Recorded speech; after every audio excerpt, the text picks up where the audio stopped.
Okay, so welcome back. In today's lesson, we're going to introduce some simple math. So we're going to do what we call simple operations.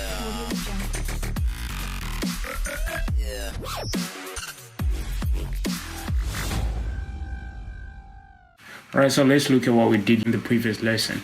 In the previous lesson, we learned how to output text. Okay, so we use what we call the print statement or the print function. We write print like this, lowercase, and then we have parentheses, and then inside the parentheses we put quotation marks and then write whatever we want to output. Or for instance, here we want to output hello world, so if I save this and run this, you see down here it's hello world. This is exactly what is here. Okay, so if I decide to remove world and say hello everyone, if I run this, save this and run this, you'll see down here it says hello everyone. So whatever I write here is going to be output down here. Okay, so let's talk about calculations. So Python can print text, can output text. How about calculations? We're looking at simple arithmetic operations like addition, subtraction, division, and multiplication. Can Python perform this? Okay, let's see. Let's say I have a number 2 plus 5 here. Let's try and see if it's going to work. Okay, now I have a 7 here. So Python can actually do the calculation. The only thing you need to remember is you need to put a print, like you always do with when you're outputting text, and then you put the parentheses. But this time you do not need what we call the quotation marks. Okay, let's say I forgot to remove the quotation marks. What happens? Control S, Control B is no longer recognized as numbers. This is now recognized as text. Okay, so that's why it outputs 2 plus 5. Okay, it's just like that. So you need to remember not to include the quotation marks. So we have seen that Python can add. So can Python subtract? So 5 minus 2, let's see. Control S, Control B, as you can see down here, is 3. 5 minus 2. So when we want to multiply and divide, what do we use? So on the keyboard, we have a plus sign and a minus sign. How about if I want to divide? Division is we use what we call the forward slash. Okay, so if I divide this, Control S, Control B, as you can see, I have a 2.5. Okay, so each time we use a single forward slash, we're going to get what we call a decimal point as an answer. So let me clarify this. Let's say we had a 10 here and a 2 here. The answer is supposed to be 5, right? But when you put a single forward slash, if you run it, you get a 5.0. If you want just a 5, you can just add another forward slash and then run this. As you guys can see down here, I have a 5. Okay, so Python can actually divide. Can Python multiply? And which character do we use for multiplication?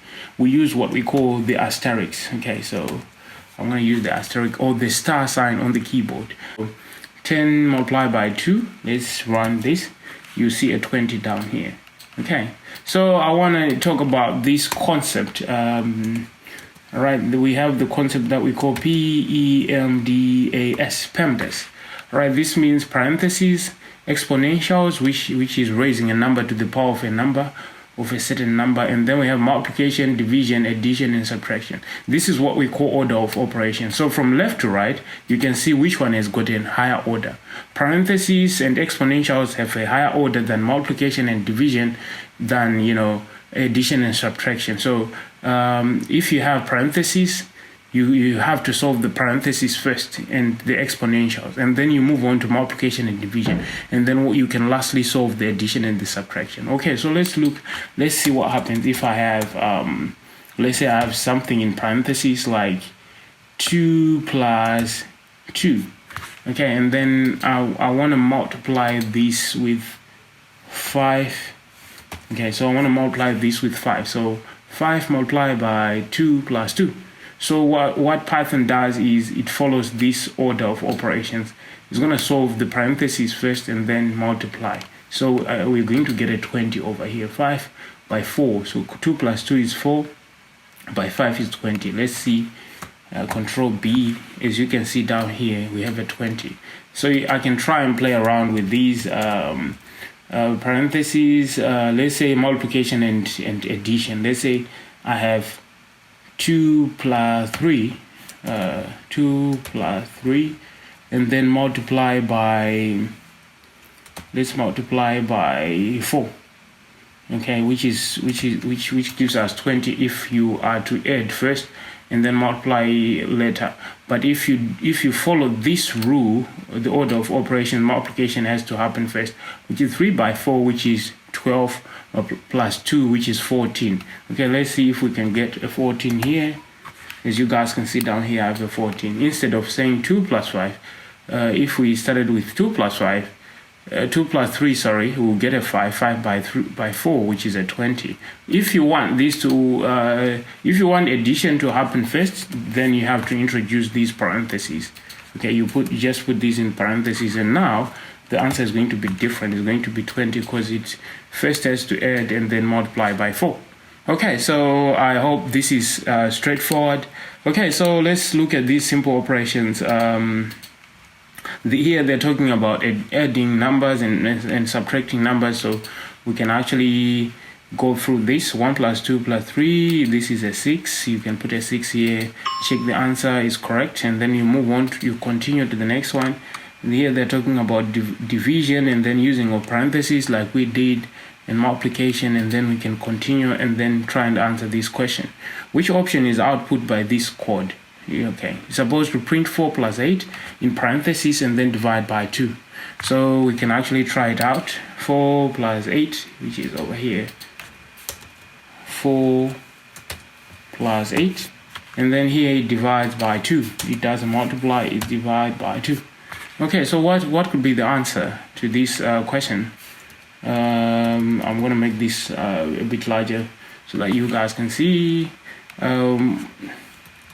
So 4 plus 2.